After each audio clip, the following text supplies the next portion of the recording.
Hello student, welcome to your program Spoken English and I am sure you are watching my video continue. Yesterday video was based upon the singular and plural noun, how you convert singular noun into plural noun. There were some rules. By following that rules you can easily convert singular noun to plural noun. और उसके साथ साथ मैंने कल आपको articles के बारे में भी इंफॉर्मेशन दी थी कि ये ए एंड द 3 टाइप्स के आर्टिकल्स होते हैं और इनका यूज़ वॉवेल और कॉन्सोनेंट के साथ किस तरह से किया जाता है। तो वो सब आज मैं आपको पूरी इंफॉर्मेशन आर्टिकल्स की दूंगी। उसके साथ साथ इस वीडियो में मैं आपको अपने आप को इंट्रोड्यूस कैसे किया जाता है, किसी के सामने अपना इंट्रोडक्शन कैसे दिया जाता है, उसका जो मेथड है वो बताऊंगी। क्योंकि स्टूडेंट जब आप स्कूल में जाते हो या स्कूल में कोई परफॉर्मेंस करनी पड़ती है स्टेज में और आपको इंट्रोडक्शन देना होता है तो आपको बहुत सारी हेसिटेशन होती है, या फिर आप फ्यूचर में जब जॉब सर्च करने जाओगे तो इंटरव्यू फेस करते समय सबसे पहले आपको इंट्रोडक्शन देने की ज़रूरत पड़ेगी। अगर आपका इंट्रोडक्शन अच्छा होता है तो आपका जो इम्प्रेशन होता है वो सामने वाले के ऊपर बहुत ही अच्छा पड़ता है, ठीक है, क्योंकि first impression is last impression. तो इंटरव्यू में अगर आप इंट्रोडक्शन देना सीख जाएंगे या कहीं पर भी आप अपना इंट्रोडक्शन देना सीख जाएंगे तो आपकी तारीफ ही होगी। इसलिए इस वीडियो में हम आपके लिए इंट्रोडक्शन देने के तरीके को लेकर आ रहे हैं। तो चलिए हम स्टार्ट करते हैं। कुछ सिंगुलर और प्लूरल नाउन जो कि कल मैं आपको बताना थोड़ा भूल गई थी, तो आज मैं उसके बारे में आपको इन्फॉर्म। स्टूडेंट, यहाँ पर कुछ नाउन्स के नेम लिखे गए हैं। ये जो नाउन्स हैं वो कभी भी सिंगुलर फॉर्म में यूज नहीं होते हैं, ये हमेशा प्लूरल फॉर्म में ही यूज होते हैं, मीन्स इनका कोई सिंगुलर फॉर्म नहीं होता है। जैसे स्पेक्टिकल्स, जो हम चश्मे यूज करते हैं वो हमेशा जो दो ही होता है, पेयर में होता है। जो चीज़ पेयर में होती है तो उन्हें हम सिंगुलर फॉर्म में यूज नहीं कर सकते। फिर ट्राउजर्स में 2 पार्ट ही होते हैं। सैंडल्स में 2 सैंडल्स ही होती हैं। ग्लव्स हम पहनते हैं उसमें दो ही होते हैं। और सीजर्स में आपने देखा हो 2 पार्ट होते हैं। और इसके साथ ट्वीजर्स में आप यूज करते हैं तो आप देखा होगा कि इसके 2 पार्ट होते हैं। तो कभी भी इसका एक पार्ट यूज नहीं किया जा सकता है, इसके जो हमेशा 2 ही पार्ट यूज होते हैं, इसीलिए इन्हें सिंगुलर नाउन के फॉर्म में यूज नहीं किया जाता है, इन्हें हमेशा प्लूरल फॉर्म नाउन के फॉर्म में ही यूज किया जाता है। तो आप ये जो है कुछ मैंने इनके एग्जांपल्स दिए हैं, ये आप देख लीजिएगा। ये जो है कभी भी सिंगुलर फॉर्म में यूज नहीं किए जाते हैं। चलिए अब हम आपको जो आर्टिकल्स के बारे में इंफॉर्मेशन देते हैं। आर्टिकल, जैसा कि कल मैंने बताया था कि आर्टिकल्स जो होते हैं 2 टाइप्स के होते हैं। There are 2 types of articles, definite and indefinite articles. जो डेफिनेट आर्टिकल्स होते हैं वो पर्टिकुलर थिंग्स के लिए यूज किए जाते हैं और इनडेफिनेट आर्टिकल्स होते हैं वो किसी भी चीज के लिए यूज किए जा सकते हैं। डेफिनेट आर्टिकल्स जो होते हैं वो केवल दा होता है और इनडेफिनेट आर्टिकल्स में 2 आर्टिकल्स होते हैं, ए और एन। तो जो ए और एन होता है उसका यूज मैंने बताया था वॉवेल्स और कॉन्सोनेंट के साथ कैसे किया जाता है। जो वॉवेल्स होते हैं हमारे 5 वॉवेल्स होते हैं, ए ई आई ओ यू, उनके साथ एन का यूज किया जाता है और जो बाकी के कॉन्सोनेंट होते हैं उनके साथ ए का यूज किया जाता है, ठीक है। तो ए एन द का जो यूज है वो इस पे डिपेंड करता है, ये जो सिचुएशंस में हम बता रहे हैं इनके ऊपर डिपेंड करता है। फर्स्ट है how many there are, if the article is a और an we know there is only one.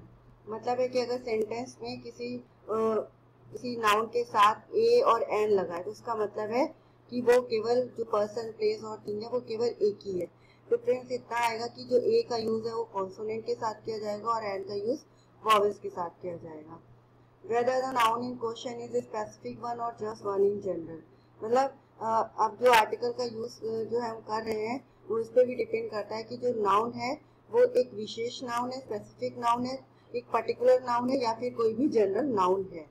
If a noun is just being introduce और that it's one he is already seen in story. कल भी मैंने आपको बताया था कि अगर कोई स्टोरी स्टार्ट होती है तो उसमें कोई भी पर्सन, प्लेस और थिंग आता है तो उसके साथ हम ए और एन का यूज करते हैं according to vowel and consonant.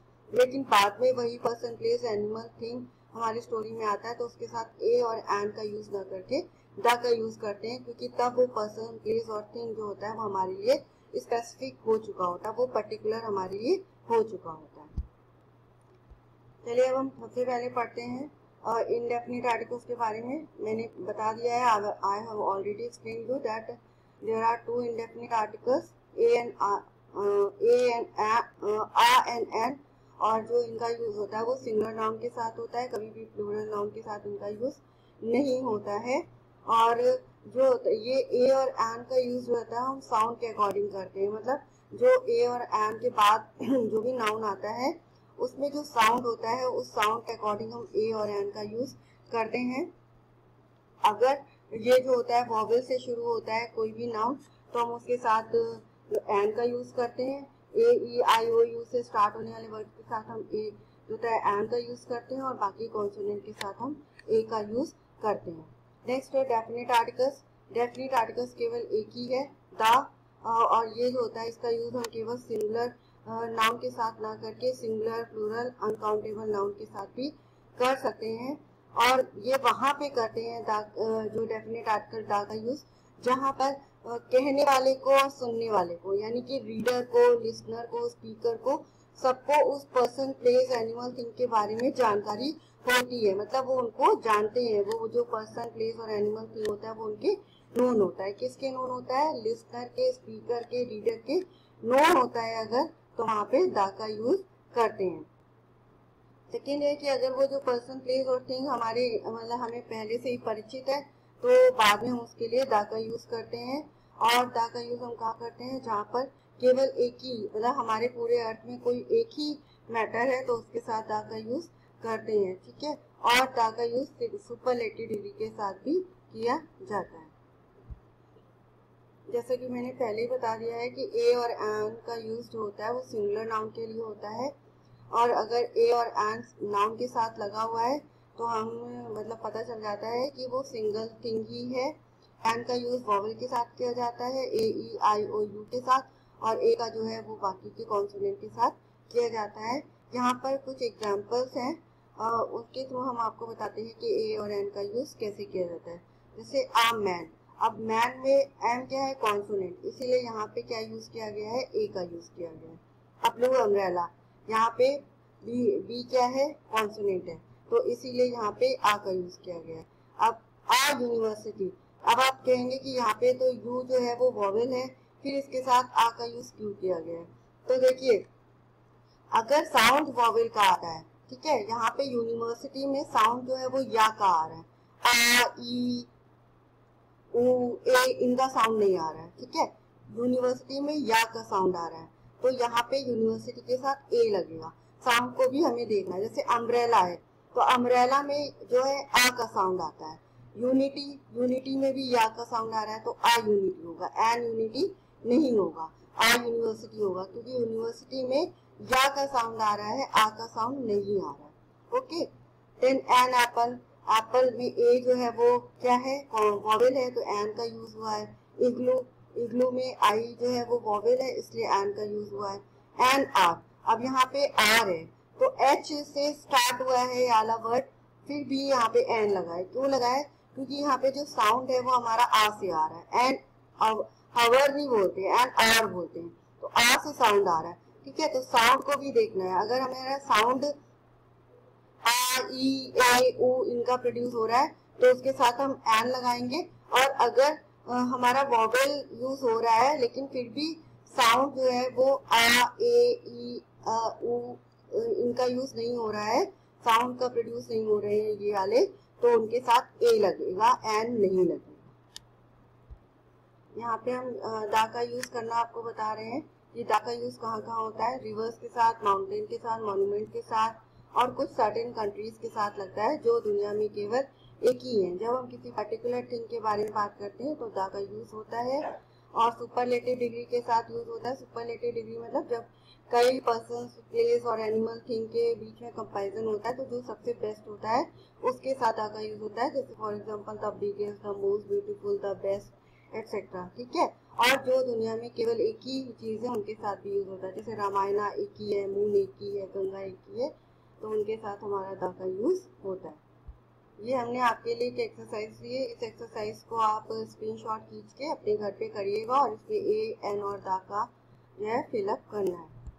चलिए, आज का सबसे इंटरेस्टिंग टॉपिक हम लेते हैं जो आपके फ्यूचर के लिए भी बहुत ज़रूरी है, सेल्फ इंट्रोडक्शन। आप कहीं पे भी अपना इंट्रोडक्शन कैसे देंगे? तो सबसे पहले इंट्रोडक्शन देते समय आपको ग्रीटिंग्स जरूरी होती हैं। जैसे good morning, good afternoon, good evening, depending upon the time, whatever time you are giving your introduction. ठीक है, तो आपको जो है good morning, good afternoon, good evening ही बोलना है फॉर्मल में। मतलब अगर कोई आपका रिलेटिव कोई मतलब वो नहीं है, सगा संबंधी नहीं है, फ्रेंड्स नहीं है, तो आपको हाय, हेलो, हे, व्हाट्सएप का यूज नहीं करना है। आपको सिर्फ गुड मॉर्निंग, गुड आफ्टरनून और गुड इवनिंग का ही यूज करना है। नेक्स्ट है नेम। नेम जो है आप अपना नेम 4 टाइप से आप अपने को इंट्रोड्यूस करा सकते हैं नेम को। जैसे this is your name, this is Nisha Bansal, या I am Nisha Bansal, myself Nisha Bansal, my name is Nisha Bansal. तो ये 4 टाइप्स में से आप किसी भी एक वे से अपने आप को इंट्रोड्यूस करा सकते हैं, अपना नाम आप बता सकते हैं। ठीक है, नेक्स्ट है प्लेस। किस प्लेस से आप बिलोंग करते हैं, कहाँ से आप आए हैं, तो वहाँ का नाम आपको बताना है। तो ये आप 2 वे से कर सकते हैं। फर्स्ट है आई बिलोंग टू डैश, जैसे कानपुर में है तो आई बिलोंग टू कानपुर। अगर आप कानपुर में हैं और कानपुर में ही कहीं इंटरव्यू देने गए हैं और कानपुर में ही आपको इंट्रोडक्शन देना है अपना, तो आप लिखेंगे I belong to Kanpur itself. और अगर कानपुर से बाहर आपको कहीं और मतलब स्टेट में जाना है या किसी और सिटी में जाना है, तो आप इटसेल्फ नहीं लगाएंगे, आप लिखेंगे I belong to Kanpur. Okay, next आप इस तरीके से भी बता सकते हैं आई एम फ्रॉम कानपुर। तो 2 तरीके से आप अपने प्लेस को इंट्रोड्यूस करा सकते हैं, I belong to Kanpur, I am from Kanpur. Next आप अपनी फैमिली का इंट्रोडक्शन देंगे। तो फैमिली में आपके पेरेंट्स तो होते ही हैं, तो आप इस तरह से इंट्रोडक्शन देंगे, in my family apart from my parents I have 1, अगर आपका एक छोटा भाई है तो 1 यंगर ब्रदर, एक बड़ी बहन है तो 1 एल्डर सिस्टर, 2 छोटे भाई हैं तो 2 यंगर ब्रदर, 2 एक बड़ी बहन है तो 1 एल्डर सिस्टर। इस तरह से in my family apart from my parents I have 2 younger sister and 2 elder brothers. इस तरह से आप अपनी फैमिली का इंट्रोडक्शन देंगे।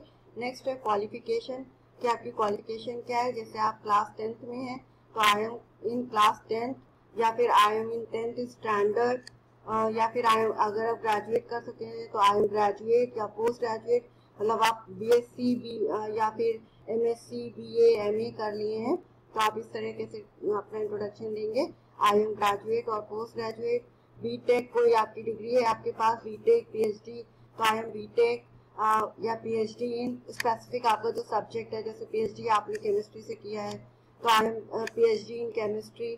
और अगर आप किसी चीज में परस्यूइंग कर रहे हैं, मतलब कोई चीज आप एग्जाम वो आपका ईयर चल रहा है और आपका एग्जाम होना बाकी है, जैसे बीएड है आपका एग्जाम होना बाकी है, तो आप इस तरह से बोलेंगे I am pursuing BEd first year, I am pursuing BEd second year. Next I am in BEd, I am in BEd first year. इस तरह से आप अपनी क्वालिफिकेशन को इंट्रोड्यूस करेंगे। नेक्स्ट है एडिशनल क्वालिफिकेशन या स्किल्स, मतलब ये जो क्वालिफिकेशन है ये एकेडमिक क्वालिफिकेशन कहलाती है। इसके अलावा आपके पास कोई भी एडिशनल क्वालिफिकेशन है तो उसके लिए क्या करेंगे, जैसे I have done 6 month basic computer course from dash institute, किस इंस्टीट्यूट से आपने कंप्यूटर का कोर्स किया था, किस ईयर में किया था, वो आप बताएंगे। या फिर आप ये जो 2 वेज है इनमें से एक वेज से आप बता सकते हैं, I have done 6 months course diploma on, course name आप बताएंगे कि जैसे मान लीजिए आपने कंप्यूटर में किया है तो I have done 6 months course diploma on computer from this institute इन 2014, 2013। इस तरीके से आप अपना एडिशनल क्वालिफिकेशन बताएंगे। नेक्स्ट आता है आपका एक्सपीरियंस, आपको कितने साल का वर्किंग एक्सपीरियंस है। अगर आप कुछ नए हैं, कोई वर्क एक्सपीरियंस नहीं है, तो आप बोलेंगे आई एम फ्रेशर। अगर है तो आई have 2 years experience in teaching, I have 2 years experience in that this जो भी आपको जिस वर्क में एक्सपीरियंस है। I have dash years experience working with in company name, जिस कंपनी में आपने काम किया है, एज डैश पोजीशन, किस पोजीशन पे आपने वर्क किया है। ठीक है, तो वो आप उस पर लिखेंगे। नेक्स्ट आता है हॉबी, जब आपकी हॉबी क्या है, my hobby is listening to music, reading books, ये।